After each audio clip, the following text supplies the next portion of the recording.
The biggest challenge for subsistence or artisanal fishermen is about accessing high-end local markets, and for the small-scale fishermen, it's about accessing the foreign markets, for example, the European Union. Artisanal and small-scale fishermen often lack either knowledge on the standards or even the existence of these standards.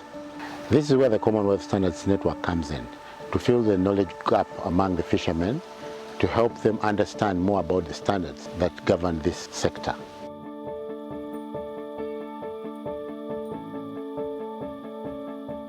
The Commonwealth Standards Network is always on the lookout for standard gaps. Now, what we mean by that is where a good standard exists for a product or a service, and for some reason it is not being used or it's not being used properly. That standard could be an international standard, or it could be a national standard based on an international standard. And for whatever reason, it is not reaching the people who need to work to it. That could be because it's too complex, and standards are technically very complex documents, so it would need to be simplified. And it could also be because people are not able to understand the technical English even when it is simplified, and so they need to have it in their own language. By facilitating initial trainings among these fisher folk, currently we have done this in 10 locations spread among 6 districts.